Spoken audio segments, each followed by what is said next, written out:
Bien, muy buenas tardes, un cordial saludo a todo el público que está conectado a esta nueva emisión de su segmento Habla con tu médico. Le saluda John Sandoval, transmitiendo en vivo desde el Consejo Regional 3 Lima del Colegio Médico del Perú.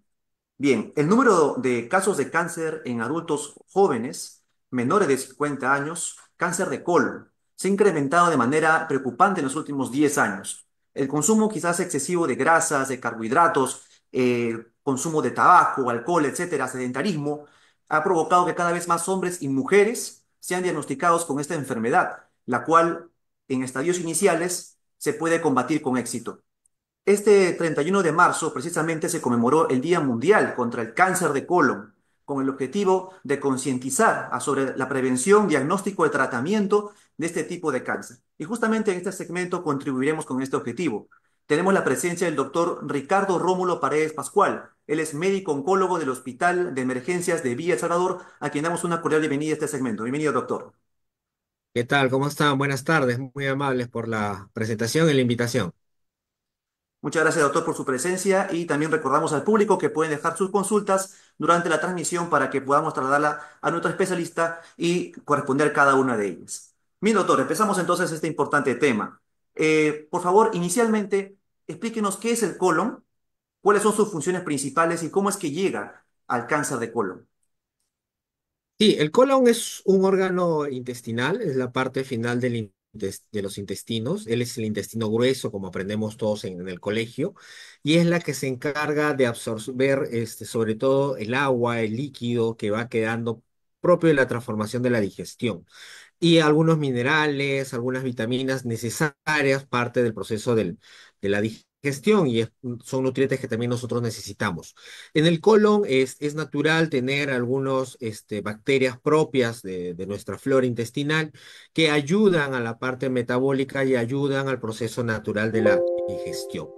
Este intestino, esta parte intestinal puede medir entre metro y metro y medio aproximadamente en total y para ello tiene diversas partes. Está formado el colon derecho, el colon transverso, el colon izquierdo y la parte de lo que es el recto y desemboca en el ano, que es la parte final de la digestión. Entonces, todo este segmento puede producir alguna situación de alguna anomalía, algún crecimiento anormal, presencia de células acumuladas que pueden lamentablemente generar un tumor cancerígeno.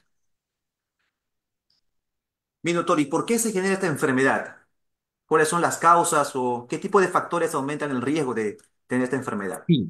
Hay muchos factores en realidad, hay factores tantos que son modificables como no modificables.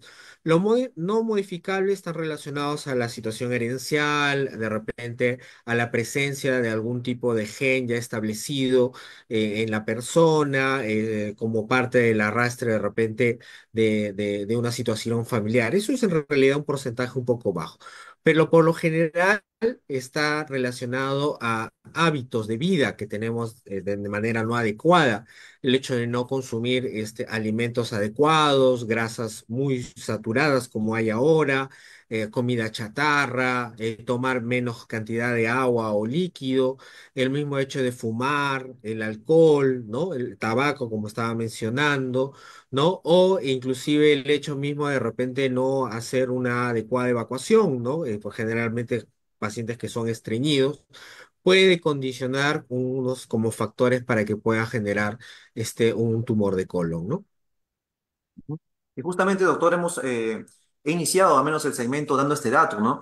Hay cada vez más jóvenes adultos padeciendo esta enfermedad. También hay un dato del INE, ¿no? Instituto Nacional de Enfermedades Neoplásicas 2023, que menciona que se han detectado 430 casos a nivel nacional, con Lima concentrando la mayor cantidad de afectados, registrando 269 pacientes diagnosticados con esta enfermedad. ¿Qué está sucediendo, doctor, en su punto de vista? ¿Por qué es que cada vez más jóvenes adultos están presentando este tipo de enfermedad? Como le digo, tiene mucho que ver el porcentaje en relación a la parte de hábitos de vida que tenemos, ¿no? Ahí la gente ya no hacemos mucha actividad física, consumimos alimentos más procesados, consumimos alimentos que tengan sobresaturación de grasas y grasas no adecuadas, el mismo hecho de que la alimentación no generamos fibra, no comemos verduras, frutas. Entonces, eso en la alimentación va a generar el hecho que pueda dar alguna descontrol o un mal crecimiento a nivel tumoral. Los jóvenes ya pues muy poco comen en casa, prefieren la comida chatarra, el consumir bebidas azucaradas, gaseosas, eso puede contribuir de mala manera a que pueda generar pues alguna lesión tumoral, ¿no? Ujú. Bien, ¿y cuáles son los signos o síntomas, doctor, de la enfermedad? ¿Cómo puede una persona sospechar que tiene, bueno, al menos inicios de cáncer de colon? En inicio es un poco difícil entender en realidad. Generalmente el cáncer inicialmente no da signos claros, es muy fortuito inclusive. Y para eso nos vamos a la estadística. En nuestro país el 75% de los casos diagnosticados de cáncer en general son estadios avanzados. Y ya cuando hay presencia de algún síntoma podríamos estar relacionado a una situación ya infiltrada, un estadio avanzado, un estadio 3, 2, 3 o inclusive 4, ¿no? Entonces, los dolores tipo abdominal, el estreñimiento crónico, el hecho de mismo de no poder hacer la deposición como se hacía habitualmente, sufrimiento al hacer de la deposición, los sangrados de repente de tipo rectal que puedan presentarse al hacer la deposición o al pujo, pueden ser unos síntomas que podrían ocasionar, decirte que mira, estamos a la presencia de algún tumor a nivel intestinal y en este caso a nivel colónico, ¿no? Y de esos síntomas que usted ha mencionado, en un estadio ya quizás un poco más evidente, ¿cuál es el que caracteriza más esta enfermedad? Bueno, son los dolores abdominales y el sangrado, ¿no? Son los cólicos muy profusos, muy severos que puedan presentarse en el paciente. El hecho de que pueda hacer deposiciones con sangre, ¿no? A veces color rojo vivo, o el estreñimiento propiamente. Mucho paciente adulto o adulto mayor inclusive puede venir a la emergencia con una constipación de 2, 3 semanas. A veces traen así, lamentablemente. Y al momento de la evaluación notamos que es un tumor que ha tapado la luz intestinal y es imposible que por una acción propia de la digestión pueda defecar porque el tumor lo está tapando. Entonces tiene que hacer una intervención quirúrgica para que pueda restablecerse la digestión. Doctor, quizá podemos ampliar un poco más también cómo es la característica en sí de la enfermedad, ¿no? ¿Qué sucede en el colon cuando ya empieza, digamos, esta fase del cáncer de colon? ¿Cuáles son esas características? Sí, en el colon lo que ocurre es el crecimiento normal de las células que pueden aparecer en cualquier sitio del colon. La luz intestinal lo que ocurre es que estas células comienzan a crecer de manera desordenada. Eso no ocurre necesariamente de un día para otro, eso tiene semanas y a veces meses de formación en la cual pueden aparecer bultos o inclusive algunos comienzan con unos pequeños pólipos que van a desarrollar una normalidad del crecimiento. Esto hace a su vez que al crecer se dañe más la estructura propiamente del colon y puede llegar a taparlo. ¿No? Porque al final lo que ocurre, por el hecho mismo que la víscera como un tubo hueco, como una especie de manguera gruesa en la cual pues obviamente transita la digestión, esto al crecer lo tapa, lo obstruye, de tal manera que impide la adecuada digestión y puede dar los síntomas que le he mencionado, que es cólico, dolor, sangrado, ¿no? Y hay otra situación que hay que tener presente cuando lamentablemente ya la situación está más marcada, ¿no? El paciente comienza a bajar de peso considerablemente, ¿no? Entonces hay pacientes que pueden perder 5 o 8 kilos, eso se traduce en una evaluación por el hecho de a veces microsangrados crónicos en una anemia, ¿no? Hay pacientes que vienen y debutan, por ejemplo, en una emergencia con un dolor abdominal intenso y están pálidos y usted le saca el hemograma y ve la hemoglobina que está en 4 o en 5, ¿no? Y haciendo el detalle con la familia te dice, sí, se queja de dolores de hace 3, 4 meses, ¿no? Entonces estamos viendo que de repente eso ya está instaurado durante largo tiempo, ¿no? Entonces lamentablemente a veces se llega a la emergencia ya con una situación ya prácticamente obstruida, en donde se tiene que actuar de urgencia una cirugía con tal de desobstruirlo, y a veces lamentablemente no se puede lograr desobstruir adecuadamente y tenemos que hacerle alguna cirugía paralela con el objetivo de que se pueda seguir desarrollando la digestión.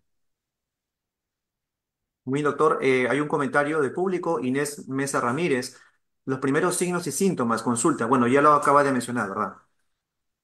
Y hay que remarcar que cuando hablamos de cánceres, la situación de los signos y síntomas es una situación en donde ya hay un desequilibrio que el mismo cuerpo ya no ha podido manejar.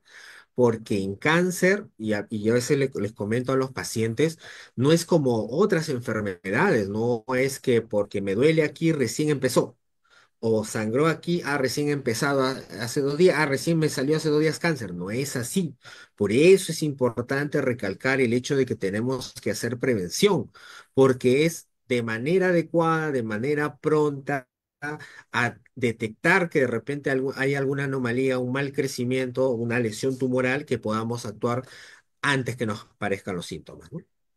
Y dentro de la sintomatología, doctor, podríamos quizás confundir con quizás otra enfermedad, puede ser el colon irritable. Claro, no necesariamente porque me arde, me duele o solo sangre salga significa que necesariamente es cáncer. Obviamente eso va a un estudio, hay que pedirle pruebas, hay que pedirle de repente exámenes tipo una colonoscopía, una tomografía, ¿no? Exámenes de sangre que nos determinen a una orientación. Pero estos signos, síntomas pueden estar de repente diferenciados con otros diagnósticos, como bien lo has dicho, ¿no? Un colon irritable, una colitis o una infección de otro tipo, hasta intestinal. Hay tumores de colon que hacen diarreas profusas, por ejemplo, ¿no?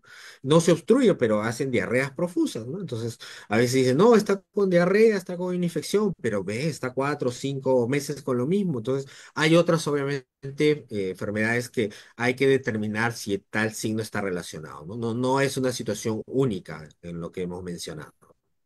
Y haciendo un paréntesis también, doctor, con lo que acaba de mencionar, también a través de las heces, ¿no? La forma de cómo uno está evacuando puede también hacer al menos un diagnóstico básico de cómo está la salud.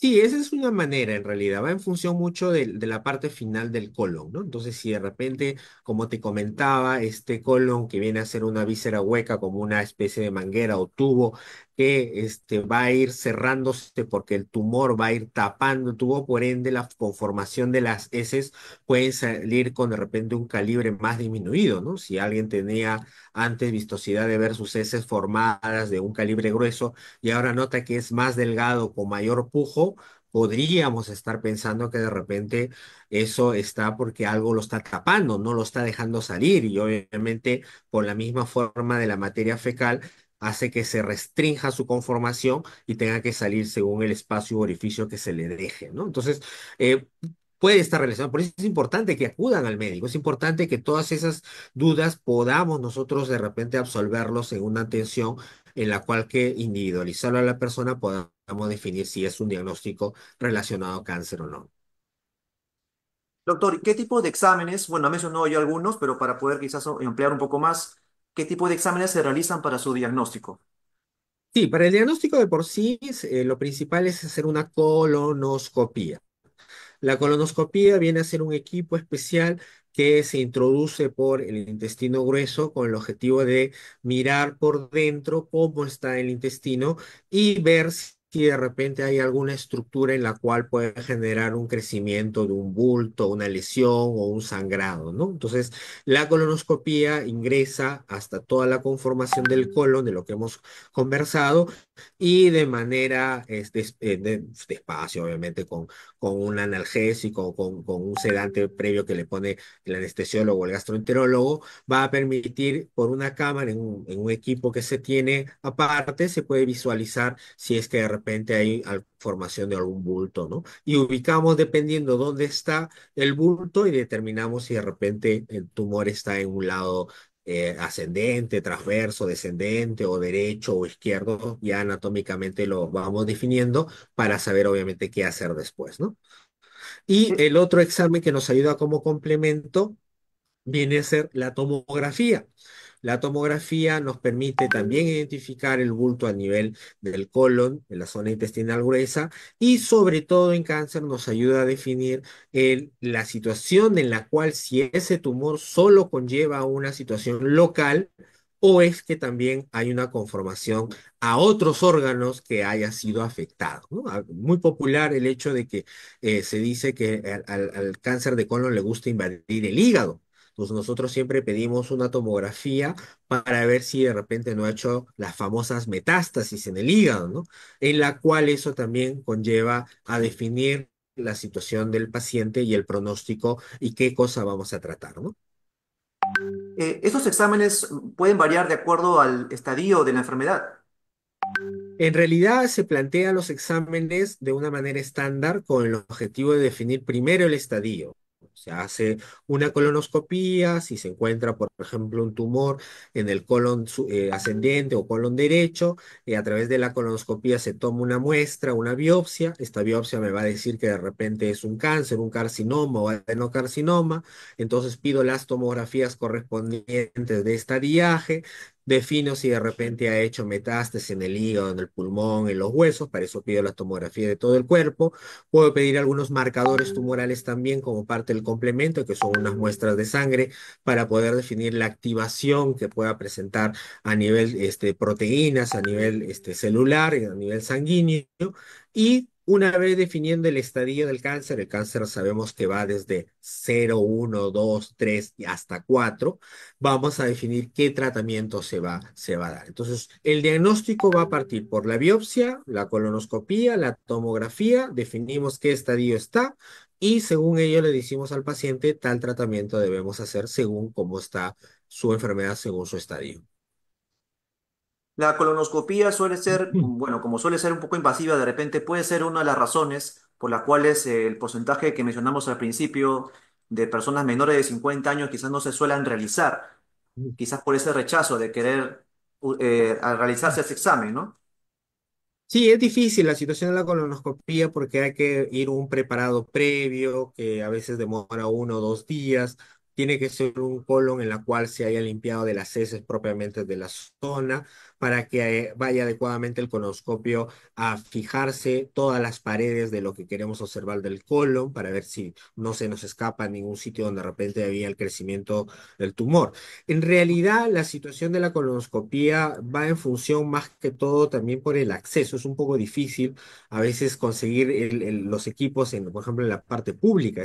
No todos los hospitales a veces carecemos, parte lamentablemente de nuestra realidad y hay que decirlo, ¿no? Y lo otro es que por la situación de screening se prefiere que sea colonoscopía porque estadísticamente mayor es a partir de los 50 años de edad, ¿no?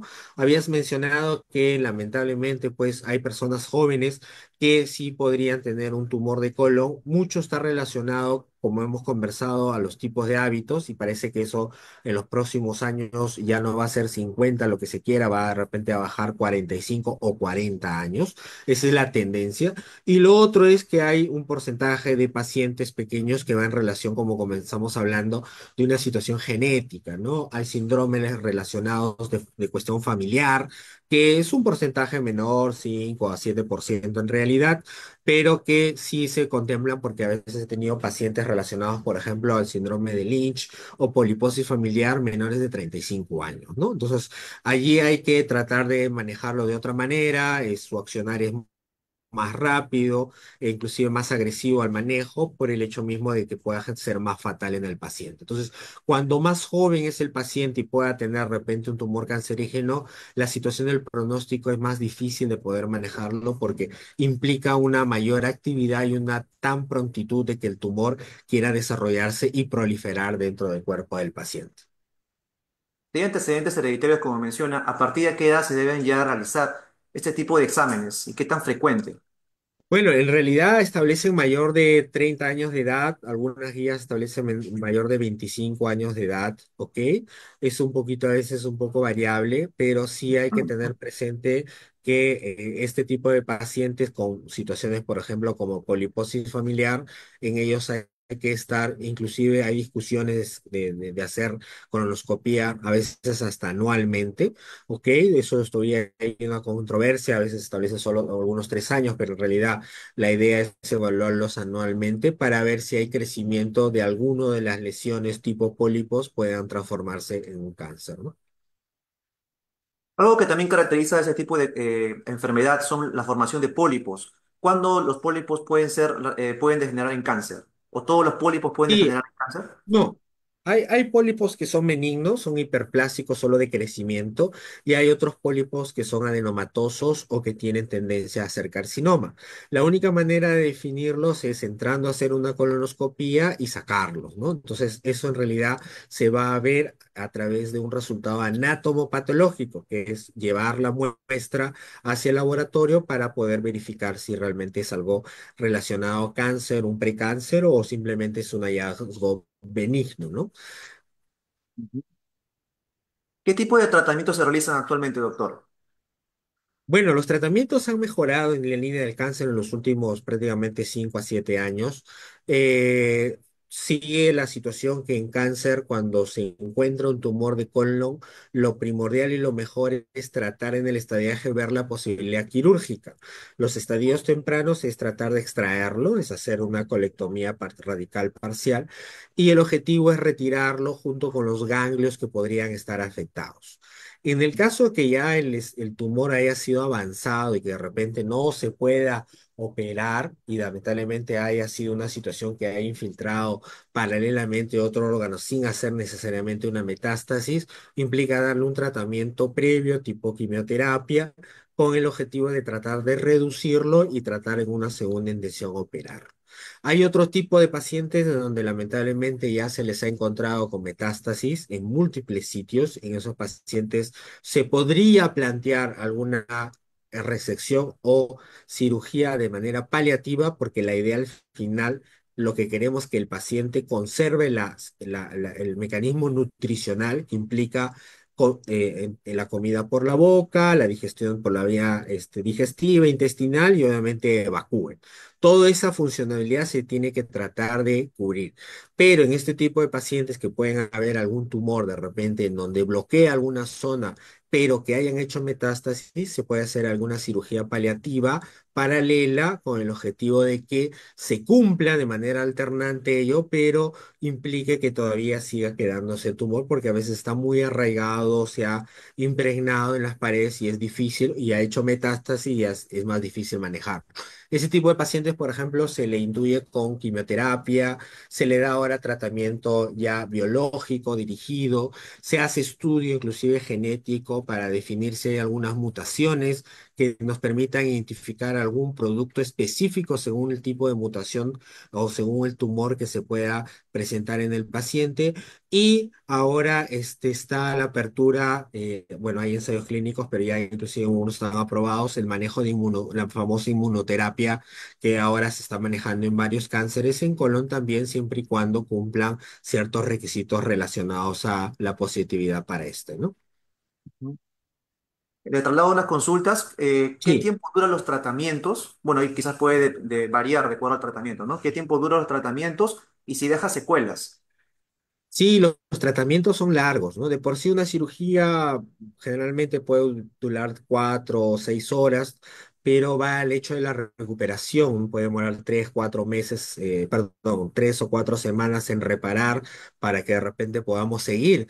Mucha de estos tratamientos no es solo la cirugía a veces. Tengo que darle cirugía y darle quimioterapia, o tengo que darle de repente inmunoterapia y tratamiento y ver si redujo y hacerle cirugía.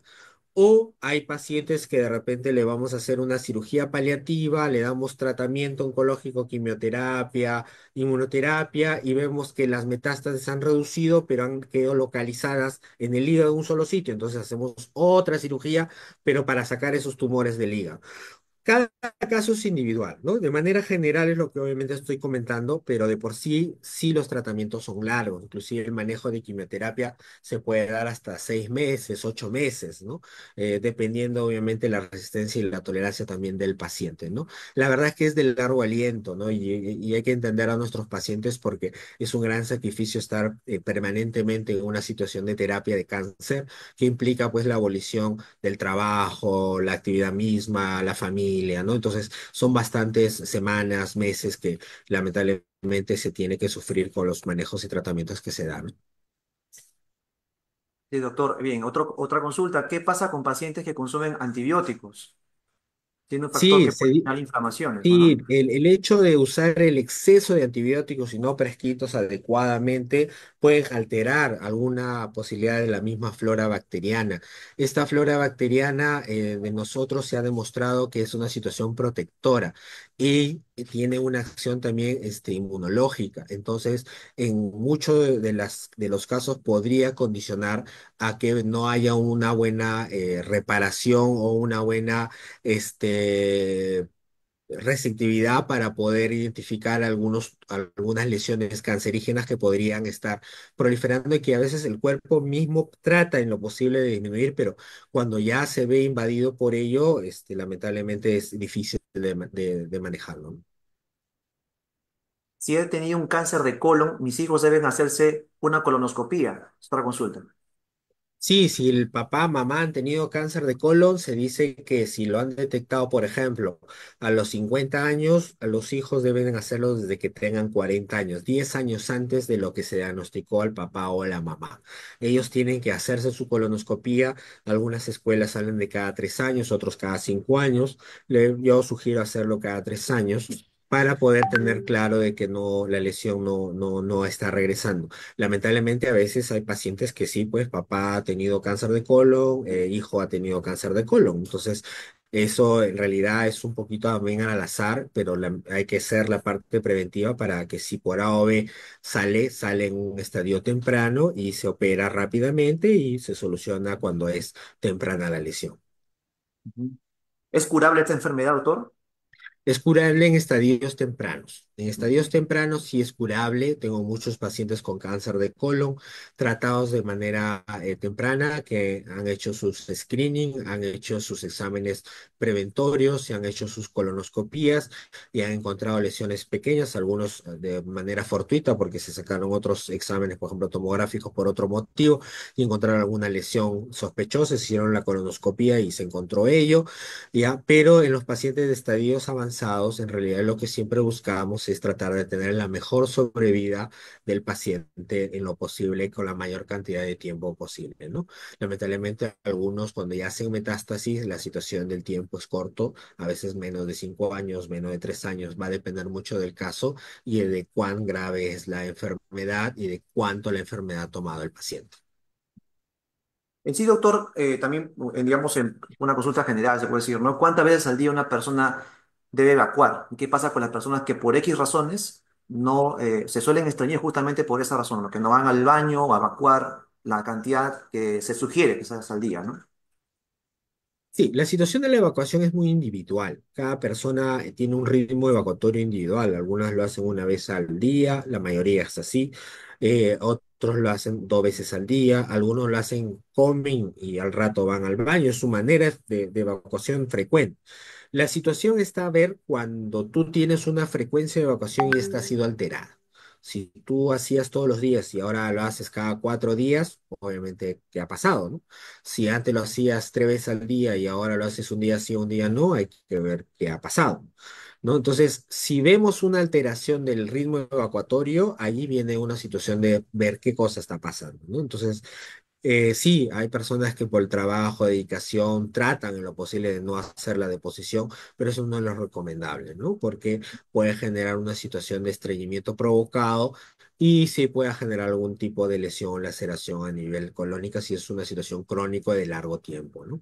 Inclusive ahí podría también evacuar con algo de, puede haber signos de sangre, ¿no? En medio de las heces y podría Sí, alertar, a ¿no? veces podría captar algunos signos porque lo natural es que tu cuerpo te pide hacer la evacuación y uno lo restringe, ¿no? Entonces, cuando eso es muy retemperativo puede generar dolor, puede generar alguna laceración interna por el mismo peristaltismo propio del intestino que pulsa el hecho de querer evacuar y uno lo restringe por los esfínteres que maneja y controla, ¿no? Y puede generar algún daño. Entonces, eso no es lo adecuado.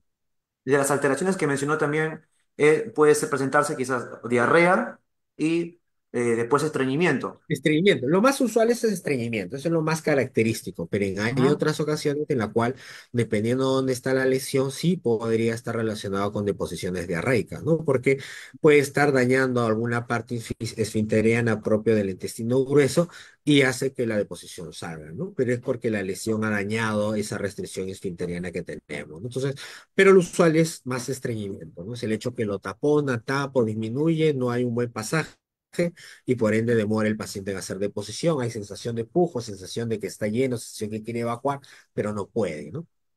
ujú. Bien, doctor, estamos llegando ya a la parte final del segmento. ¿Cómo se puede prevenir esta enfermedad, doctor? Es importante hacer sus chequeos, es importante hacer los famosos test de Tevenon. En los centros de salud, en los centros privados, se hace la muestra de sangre en heces, ¿no? Microscópicamente se deja una muestra de sangre y se trata de ver si de repente hay algunas gotitas de sangre en ello. No significa que usted, porque le salió gotitas positivas de sangre, tenga cáncer. Implica que de repente ha encontrado unas gotitas porque puede estar relacionada a una colitis, una situación membranosa, una infección, una situación propiamente de hemorroides, que es lo más usual, pero claro, también es una situación que puede presentar por un tumor de colon. Entonces, importante es que es algo básico, un poquito fácil de hacer, no es tan costoso, nos va a orientar para ver qué cosa está pasando, porque no es normal que encontremos sangre en las heces. Una vez determinado eso, el siguiente paso es hacer una colonoscopia en caso salga positivo. Entonces, si es que hubiera alguna situación, obviamente ya grande, que diga, no, mire, yo he hecho deposición, está sangrando, bueno, ahí sí corresponde hacer la colonoscopia para identificar qué cosa está sangrando. Puede ser otro motivo, un pólipo que se rompió y sangró y se cicatrizó, o puede ser alguna situación inflamatoria crónica que está presentando, o puede ser la situación del tumor mismo, ¿no? Entonces, es importante complementar con el examen. Pero primariamente ese es hacer el examen oculto en heces o el llamado TB, ¿no? Y también parte importante, doctor, ya como recomendaciones finales sobre los hábitos, ¿no? Que también hemos mencionado los malos hábitos que se está cometiendo hoy en día en cuanto al consumo de grasa, de carbohidratos, ingesta de alcohol, tabaco, etcétera. También un gran sedentarismo. Sí, lamentablemente hacemos menos actividad física, y lamentablemente nos movemos menos, eso repercute propiamente en nuestro cuerpo y es un condicionante y factor de muchos cánceres, no solamente de cáncer de colon, ¿no? Entonces, el hecho de comer no adecuadamente, poca fibra, pocas verduras, comida muy procesada, está haciendo que sí aumente el hecho de cantidad de pacientes con cáncer, ¿no? Ujú. Muy bien, doctor. Muchísimas gracias por sus excelentes aportes y por estar presente en este segmento. Nuevamente lo tenemos aquí en Habla con tu médico, esperando contar con su presencia en otras oportunidades también. Muchísimas gracias, doctor. Claro que sí, muy amables, gracias a ustedes. Bien, muchísimas gracias también al público. Nos acompañó el doctor Ricardo Rómulo Paredes Pascual. Él es médico oncólogo del Hospital de Emergencias de Villa El Salvador. Recordamos al público que pueden seguirnos en nuestras redes sociales. Estamos como CMP Lima, realizando diferentes contenidos de salud para todo el público en general y nuestros colegiados, por supuesto. Muchísimas gracias. Hasta una próxima oportunidad en Habla con tu médico. Buenas tardes.